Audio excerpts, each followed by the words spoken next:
Nityananda Shri Advaita Srivasadi Gaura Bhakta Vrinda.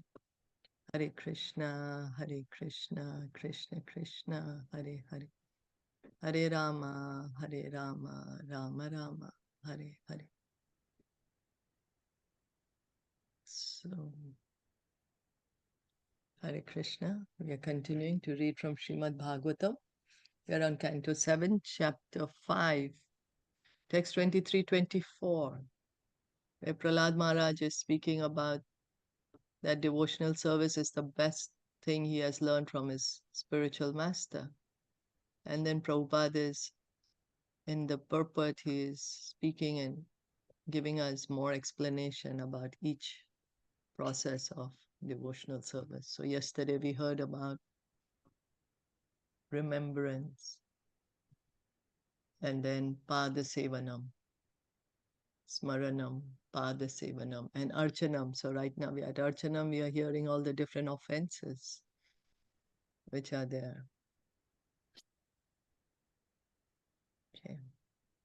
So we'll continue reading from the purport by His Divine Grace, A.C. Bhaktivedanta Swami Srila Prabhupada.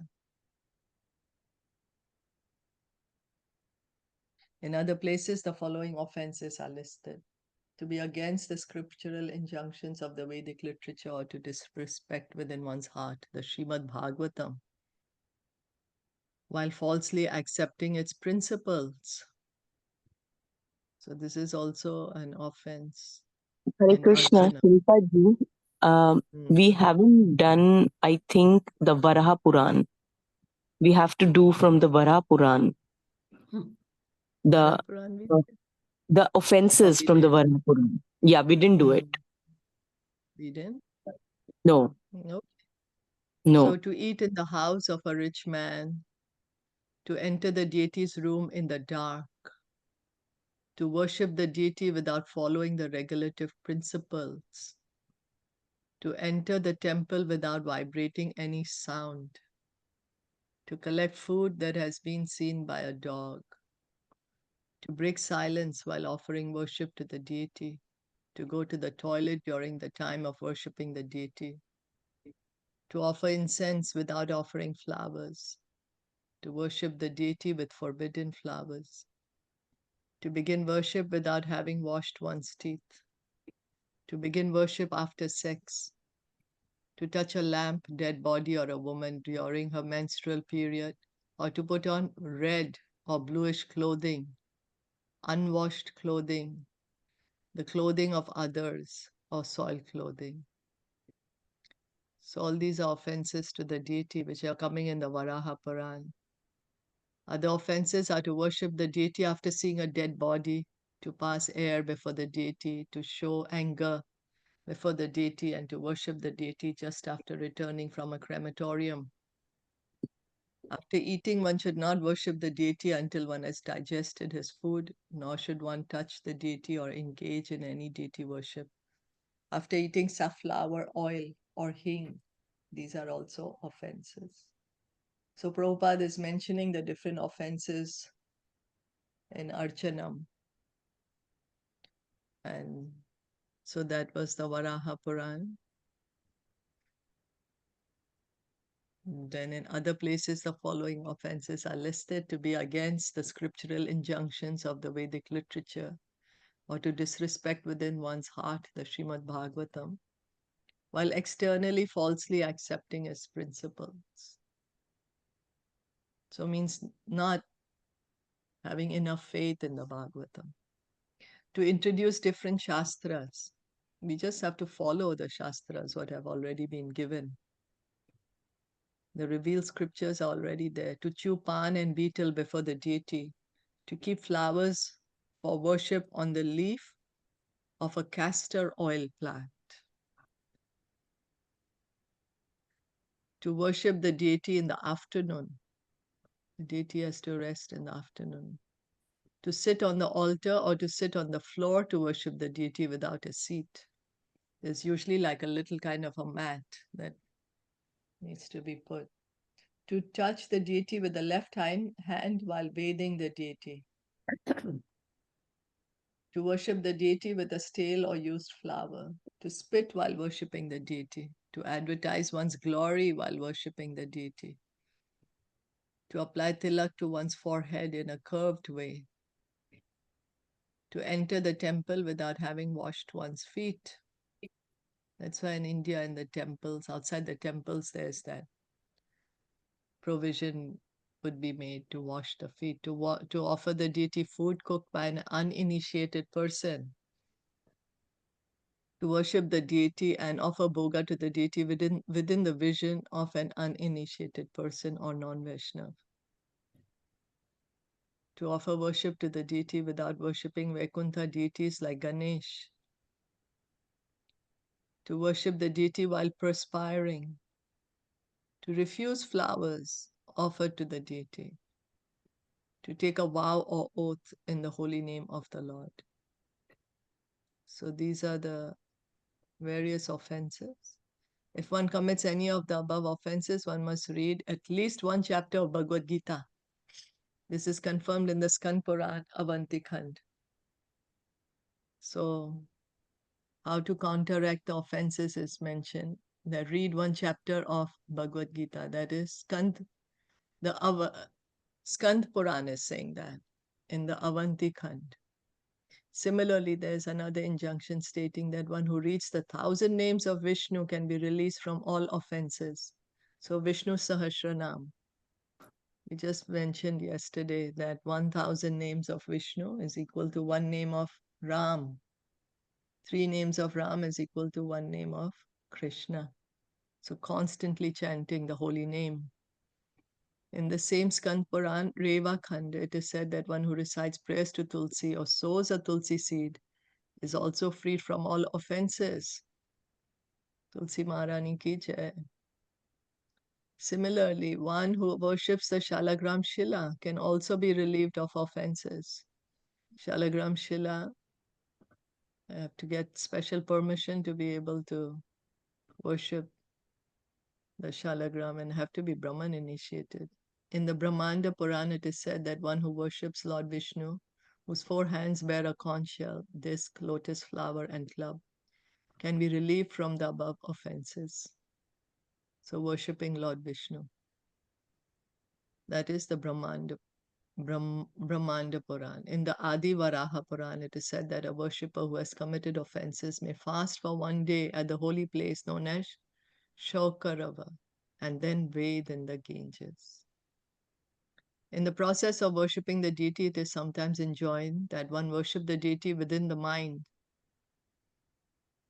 So, worship in the mind. There is the story of the Brahman who was so poor, he didn't have anything, but he wanted to worship the deity, so he would do it in the mind. He would collect all the waters from the holy place, all the holy rivers every day, all in the mind, in beautiful water pots. Worship the deity with the best of the flowers, best of paraphernalia. So in the mind, one day he was cooking rice kheer. And then the rice kheer can't be served when it's too hot. So in his meditation, the rice kheer was still too hot. Then he wanted to test it. So he couldn't eat it because you can't eat before offering to Krishna. So he tested it with his finger to see, to check, he didn't want to offer the rice kheer if it's too hot. He wanted it to cool down sufficiently. And when he tested the kheer, it was still too hot and his finger got burnt. He got a burn in his finger. So that was his meditation, but he woke up from the meditation because his finger got burnt, So offering in the mind is also bona fide way of offering service to the deity, worshipping the deity. In the Padma Purana Uttarkhanda, it is said all persons can generally worship within the mind. So Padma Purana is also saying this. The Gautamya Tantra states for a sannyasi who has no home, worship of the deity within the mind is recommended. In the Narad Pancharatra, it is stated by Lord Narayan that worship of the deity within the mind is called Manasa Puja. So one may say, I can't worship the deity physically, so one can worship the deity in the mind. One can become free from the four miseries by this method. Sometimes worship from the mind can be independently executed. According to the instruction of the Avir Hotra Muni, one of the Nava Yogendras, as mentioned in Srimad Bhagavatam, one may worship the deity by chanting all the mantras. 8 kinds of deities are mentioned in the Shastra, and the mental deity is one of them. So there's deities are made, like it's mentioned in the Shastra, what are the different materials the deity can be made of? Stone, metal, wood, sand, and what else? One of it is the mind, and well, the other 3 I forget now. So then in this regard, the following description is given in the Brahma Vaivarta Puran in the city. Any comments till now on what we read? I just have one question. We read that Ganesh आदि वैकुंठ देवों को पूजे बिना विग्रह का पूजा करना. So is it that we have to worship them first and then do the deity worship and then do the Vishnu worship? Does that mean that, or Worship to the deity without worshipping Vaikuntha deities? To have worship to the deity, no, it means that to offer worship to the deity without worshipping Vaikuntha deities like Ganesh. Well, I'm not sure. yeah, even I'm To offer worship to the deity without worshipping Vaikuntha deities like Ganesh. But well, Srila, we just follow Srila Prabhupada. He set the standard for us. And so that because we are full of material desires, so we may also again get stuck in the material platform. So okay. for that, he told us to worship Gaurnitai, Yeah. so Okay. we are Yeah. worshiping Gaurnitai. Mm. Mm. Yeah. So Yeah. we are following Srila Prabhupada. And he has, of course, given the deity worship according to the Narad Pancharatra. But Yes. yeah, Yes. it's just so that we don't get confused with the material desires, and that we can Mm. focus Mm. more on the spiritual life. And the mansa is like when sometimes you're not able to do and then you offer it in your mind, like the story you told. And also, is it the mansa is that like when you are outside and when you see all beautiful flowers, you can just offer at the lotus feet of your deity? That is Yeah, also mansa, right? yeah, yeah, yeah, yeah, Anything beautiful you yeah, see and you just offer it, yeah, right? yes, yes, yes, Okay. Okay. yes. Yeah. Hare Krishna. Hare Krishna. So in the city of Pratishtanpura, long ago, there resided a brahmana who was poverty-stricken but innocent and not dissatisfied. Here is the story. Okay. So he lives in Pratishtanpur. One day he heard a discourse in an assembly of brahmanas concerning how to worship the deity in the temple. In that meeting, he also heard that the deity may be worshipped within the mind. After this incident, the brahmana, having bathed in the Godavari river, began mentally worshipping the deity. He would wash the temple within his mind, and then in his imagination, he would bring water from all the sacred rivers in golden and silver water pots. So he also wants to offer the best to Krishna. He's getting the water not from the tap, but from all the sacred rivers, not in ordinary pots, golden and silver pots. He collected all kinds of valuable paraphernalia for worship, and he worshipped the deity very gorgeously, beginning from bathing the deity and ending with offering arti.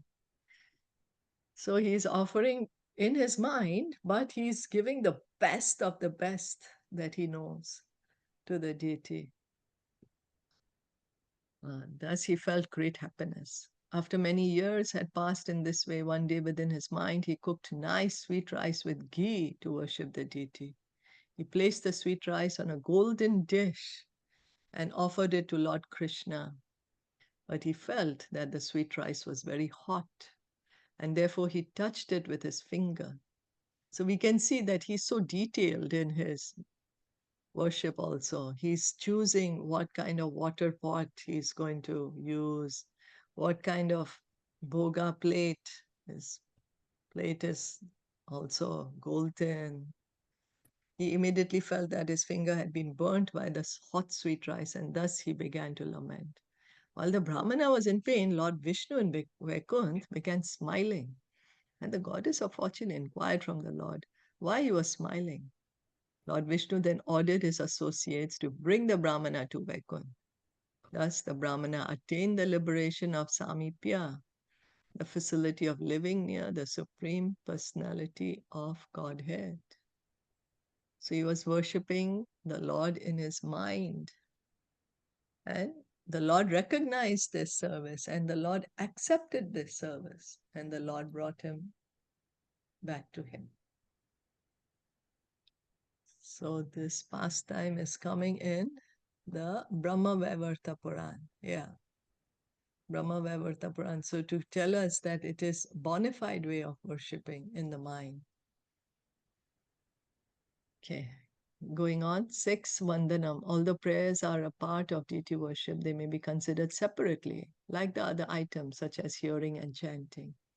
And therefore separate statements are given herewith. The Lord has unlimited transcendental qualities and opulences. And one who feels influenced by the Lord's qualities in various activities offers prayers to the Lord. So, Prabhupada is pointing out that prayers, when we are doing deity worship, we are chanting prayers, but it can also be considered a separate limb of bhakti, just as hearing and chanting is. The Lord has unlimited transcendental qualities.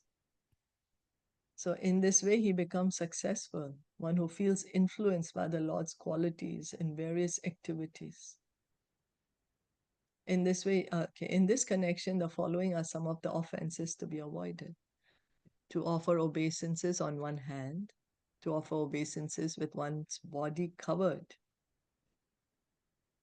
Body covered. I'm not sure what does that mean. To show one's back to the deity, to offer obeisances on the left side of the deity, to offer obeisances very near the deity. So keeping a respectable distance. Okay. Dasyam, there is the following statement in regard to assisting the Lord as a servant. After many, many thousands of births, when one comes to understand that he is an eternal servant of Krishna, one can deliver others from this universe.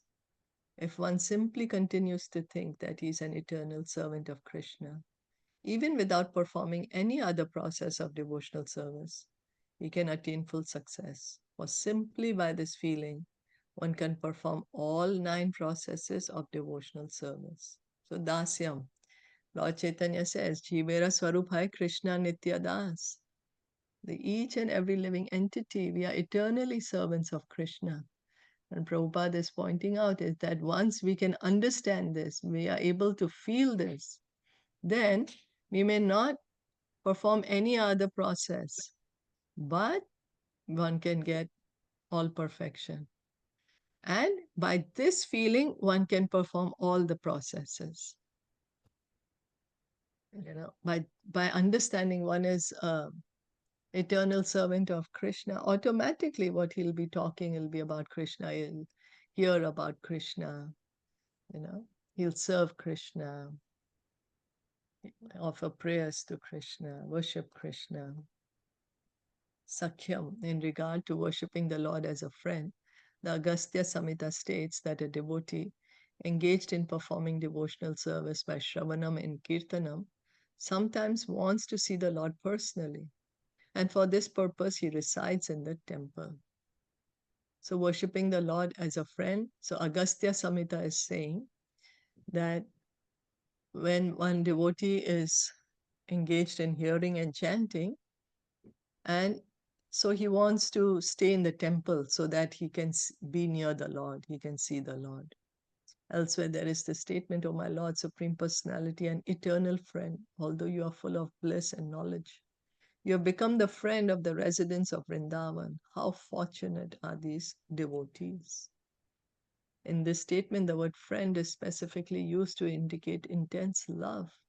Friendship, therefore, is better than servitude. The love is more in friendship. In servitude, there is love. In friendship, there is more love. There is a sweetness of exchange there. In the stage above Dasya Ras, the devotee accepts the Supreme Personality of Godhead as a friend. This is not at all astonishing, for when a devotee is pure in heart, the opulence of his worship of the deity diminishes as spontaneous love for the personality of Godhead is manifested. It's more automatic. We see our friends, we just feel so happy. We like to speak to them, we like to speak nice things about them. It comes naturally. So in this regard, Sridhar Swami mentions Sridham Vipra, who expressed to himself his feelings of obligation, thinking life after life, may I be connected with Krishna in this friendly attitude. So Sridham Vipra seems he had a relationship with Krishna as a friend, being Krishna's friend. Krishna says he is Suridam Sarvabhutanam. He is the best friend of all living entities. Krishna says in Bhagavad Gita, he is our best friend. Atma-nivedanam. The word Atma-nivedanam refers to the stage at which one who has no motive other than to serve the Lord surrenders everything to the Lord and performs his activities only to please the Supreme Personality of Godhead. So completely surrendered, fully, whatever he has, he understands it's for the Lord. His only desire is to please the Lord. He has nothing else. Such a devotee is like a cow that is cared for by its master, completely dependent on the Lord. When cared for by its master, a cow is not in anxiety over its maintenance. Such a cow is always devoted to its master, and it never acts independently, but only for the master's benefit. Some devotees therefore consider dedication of the body to the Lord to be Atma-nivedanam. And as stated in the book known as Bhakti Vivek, sometimes dedication of the soul to the Lord is called Atma-nivedanam. The best examples of Atma-nivedanam are found in Bali Maharaj and Ambarish Maharaj.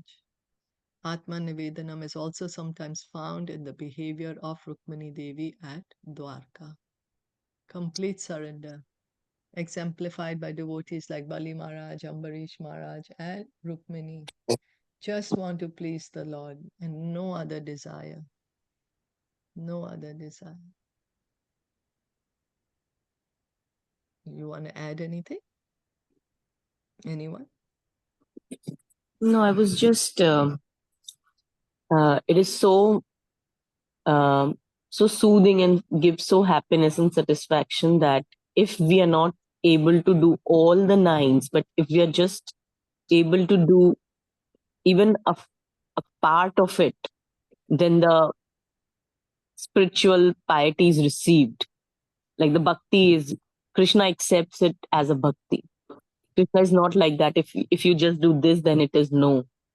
Because we are so fallen and so, our concentration breaks so much at different levels in life that Krishna is so merciful that he has still given us ways that, okay, if you can't do this, then this is the way. Just offer me obeisances. You can't do anything, forget everything.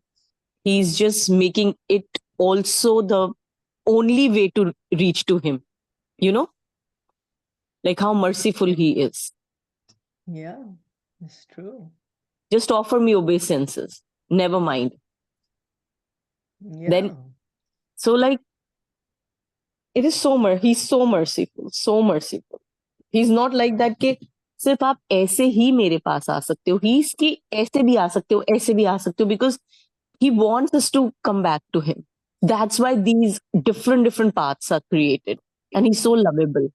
Otherwise, वो सिर्फ एक ही path होता ना. No, If he path is one, different processes. the different processes, sorry. Yeah, So path there is are one, different different processes. processes. There are different Yes. processes. नहीं तो वो different processes there wouldn't have been. There was no need. Yes. He was Yeah, it's so true. stubborn or something like that. कि नहीं, only this is only the way that you can come to me. No, he has given so many Yeah. because he knows that how fallen we are. So we won't Yeah, be able to do that, it's true. right? Yeah, So it's he's true. reading this, then it gives us that there are offenses. Then also he's ready to say that, okay, doesn't matter. At least you do, Yeah, it's true. right? Yes, it's Just true. think him, and this was so beautiful that just think him as a friend. I'm your servant. Just keep thinking that I am your servant. I am your servant. Eternally, I am your servant. So, like, even this can give you, I mean, this is so magical, right? Yeah, it's And then true. we just forget to think that only. We start thinking that I can do it. I will find a way. I will find Yeah, a way. that's what it is. But this is so beautiful. Like when you study this one part, and like, how it was Friendship Day yesterday, and somehow we just forgot the best friend who's always there for us. Hmm. We just Yeah, try to wish it's the the friends best who are one. there and who might not be there, who are there, who might not be, who have been there, but who are not there. But how about wishing that one friend who has been there and who will be there and who is there always for us? Yeah. Speaking of friendship, in one of Prabhupada's books, I'll just read to you. Huh? We are searching Mm-hmm. for a friend. Prabhupada is writing, we are searching for a friend to give us peace and tranquility. That friend is Krishna, God. Just make friendship with him. You'll find everyone to be your friend because God is situated in everyone's heart. If you make friendship with God, He will dictate from within so that you will also be treated in a friendly way. So if we make friendship with God, with Krishna, then all our friends will also be happy with us. Everyone will be happy with us and treat us in a friendly way. That's what Prabhupada is writing. Wow. Nice, no? Yeah, very, So, very nice. okay. So then going on. Nisham ye tat sutavacho Neshamye etat sutavacho Hiranyakashipu stada hiranyakashipu tada Guru putram uvachedam guru tram uchedam Rusha praspuritadhara. rusha spurus paruspurit adhara. After hearing these words of devotional service from the mouth of his son Prahlāda, Hiranyakashipu was extremely angry, his lips trembling. He spoke as follows to Shanda, the son of his guru Shukracharya. So Hiranyakashipu had asked Prahlāda, no, what is the best thing you learned from your teachers? Prahlāda Maharaj is saying devotional service. And now Hiranyakashipu has lost it. He's too angry. Brahma bandho kim etatte Brahma bandhu kim etat vipaksham shrayata sata vipaksham prayata asata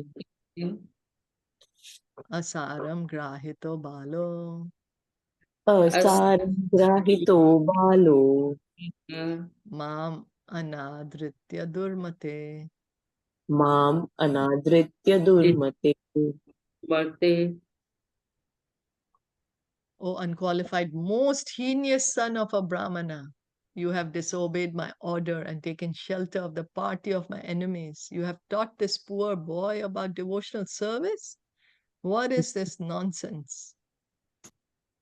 In this verse, the word asara, meaning having no substance, is significant. For a demon, there is no substance in the process of devotional service. But to a devotee, devotional service is the only essential factor in life.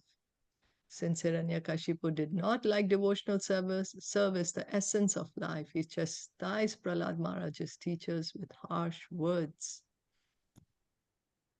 So Prabhupada is explaining that demoniac nature means not understanding the value of devotional service.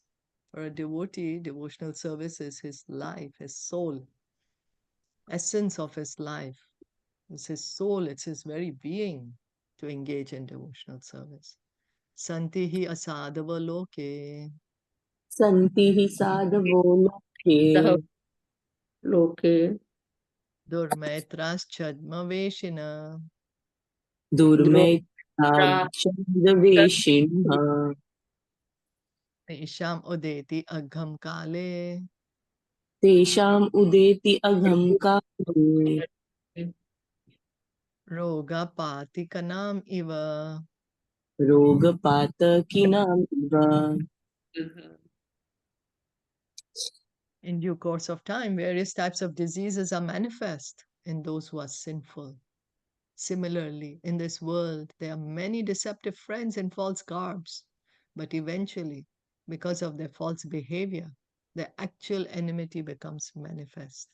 So Hiranyakashipu is thinking that Shanda and Amarka have taught to Prahlad about devotional service. Being anxious about the education of his boy Prahlad, Hiranyakashipu was very much dissatisfied. When Prahlad began teaching about devotional service, Hiranyakashipu immediately regarded the teachers as his enemies in the garb of friends. He said, "You're trying to be my friend, you're teaching my son to worship my enemy, so you're my enemy actually." In this verse, the words Roga Patakinam Eva refer to disease, which is the most sinful and miserable of the conditions of material life. Janma Mrityu Jara Vyadhi. Disease is the symptom of the body of a sinful person. The Smriti Shastras say Brahmaha Shaya Rogi Syad Surapa Shyavadantaka Swarnahari Tukun Kunaki Duscharma Guru Talpaga. Murderers of brahmanas are later afflicted by tuberculosis. Drunkards become toothless. Those who have stolen gold are afflicted by diseased nails, and sinful men who have sexual connections with the wife of a superior are afflicted by leprosy and similar skin diseases. So Hiranyakashipu is saying that you become sinful, you get diseased. Shri Guru Putra Vacha. श्रीगुरुपुत्र उवाच Amat pranitam na para pranitam. न मत्प्रणीतं न परं प्रणीतम् Suto vadati eshatavendra shatro. एषितवेदृशत्रो Naisargikiyam matir asya rajan. नैसर्गिकी इयं मति अस्य राजन् Niyacha manyam kad adaha smamanaha. नियच्छन् मह्यं तदात्मनान. The son of Shukracharya, Hiranyakashipu's spiritual master, said, "O enemy of King Indra, O king, whatever your son Prahlad has said was not taught to him by me or anyone else. His devotional service has naturally developed in him. Therefore, Please give up your anger and do not unnecessarily accuse us. It is not good to insult a brahmana in this way. Shashanda is saying, I'm a brahmana. How you're wrongly accusing me? I'm not teaching him of devotional service. He already knows about it. Without understanding that a brahmana should be teaching devotional service. Shri Narada Vacha, Srinaraduvacha Guru, Guru Nevam Pratiprokto, Gurunevam Prati Prokto Bhuya Aha Sura Sutam, Bhuya Aha Asura Sutam Nachet Guru Mukhiyam Te, Nached Gurumukhi Iyam Te Kuto Bhadrasati Mati. Puto Abhadra Asati Matihi. Sri Narad Muni continued. When Hiranyakashipu received this reply from the teacher, he again addressed his son Prahlāda. Hiranyakashipu said, You rascal, most fallen of our family, if you have not received this education from your teachers, where have you gotten it? Srila Vishwanath Chakravarti Thakur explains that devotional service is actually Bhadrasati, not Abhadra Asati. In other words, knowledge of devotional service can be neither inauspicious nor contrary to etiquette. To learn devotional service is the duty of everyone. Therefore, the spontaneous education of Prahlāda Maharaj is supported as auspicious and perfect. So here, Hiranyakashipu is saying, Abhadra, Asati, where you have heard. Uh, so he's saying it's in inauspicious one, he's telling Prahlad. But one who engages in devotional service is most auspicious. Srila Vishwanath Chakravarti says that devotional service is Bhadrasati, most auspicious. And it's our duty of everyone. Wherever devotional service is mentioned, always mention it's our duty to worship Krishna, duty to engage in devotional service. Because we each of us are eternal servants of Krishna. So it's our duty to engage in devotional service. And because we don't want to, that's why we are here in this material world, to rectify this. Shri Prahlāda Vacha, Shri Prahlāda Matirna Krishne Parata Svatova, Marte Svatova Mitho Vipadyeta Graha Vritanam, Mitho Abhipate Tadavo Tana Adanta Gobir Vishatam Tamisram, Adant Gobhi Vishwatam Tamistram Puna Punaschar Vitachar Charvananam.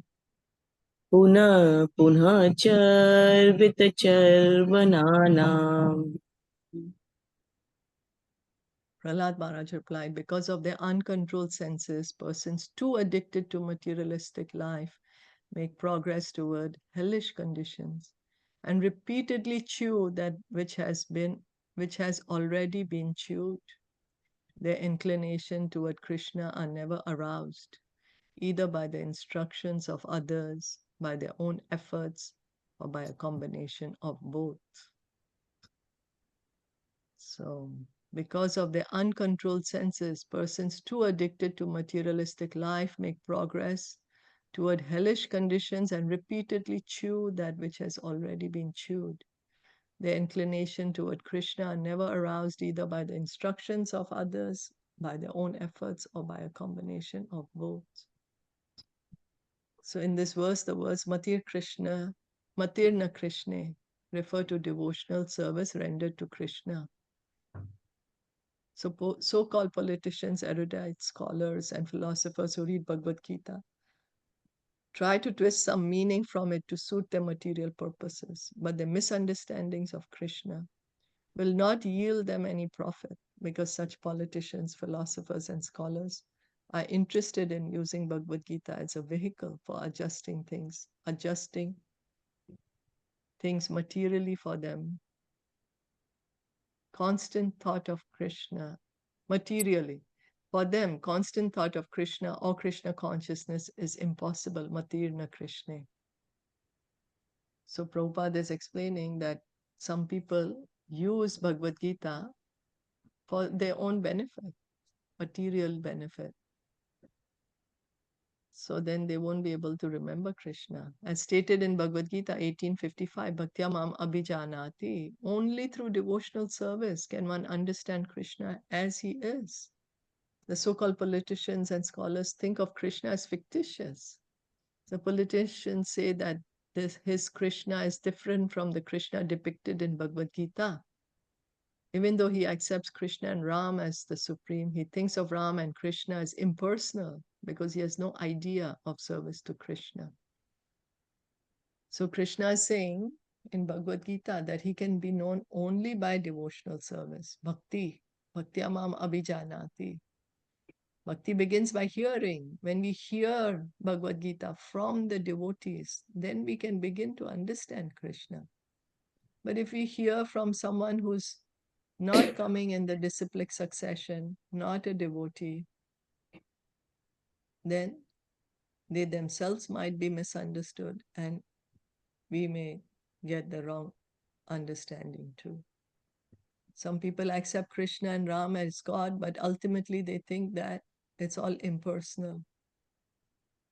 So thus his only business is puna punas charvita charvananam, chewing the chewed again and again. The aim of such politicians and academic scholars is to enjoy this material world with their bodily senses. So chewing the chewed, we chew a chewing gum. Chewing. Initially there's some taste, but after it's being chewed already, there's nothing there anymore. Sugarcane juice. They squeeze it. There's no juice, still they're squeezing it. I remember they said that, it's already chewed out, the chewing gum. There's no taste in it. Yet somebody's going to again try to chew it. Somebody's spitting it out because there's no taste. Somebody else picks it up. Let me see if there may be some taste. So the sense enjoyment for lifetimes and lifetimes, we are engaging in life in this, chewing the chewed. We are engaging in sense gratification since lifetimes, thinking, oh, I'll find some enjoyment.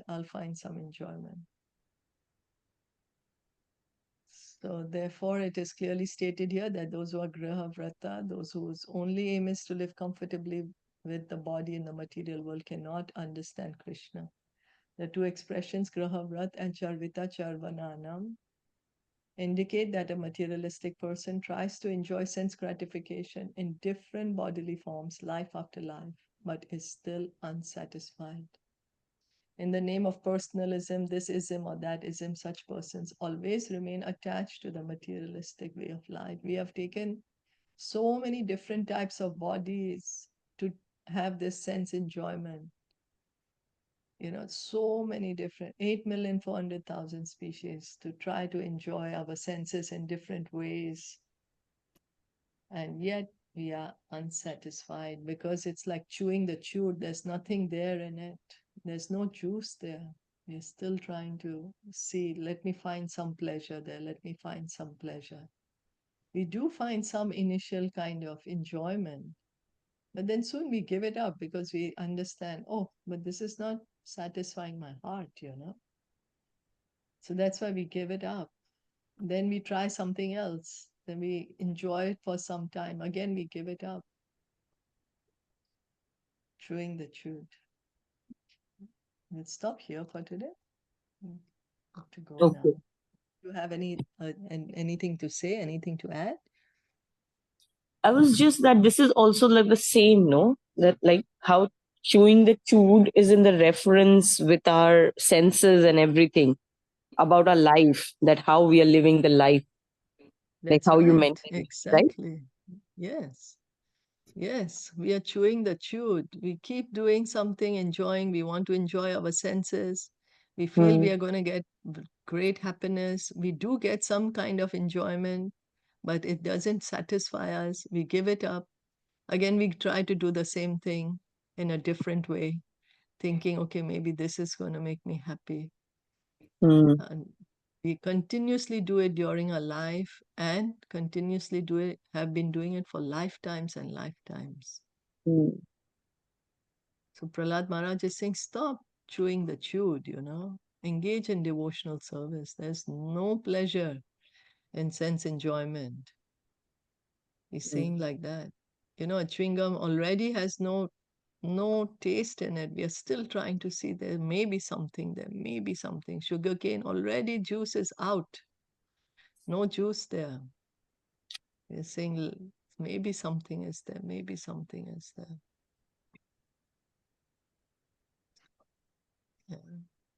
Yeah. Okay. Thank you so much. Srimad Bhagavatam ki jai, Srila Prabhupada ki jai, Gaur Bhakta Vrinda ki jai. Hare Krishna.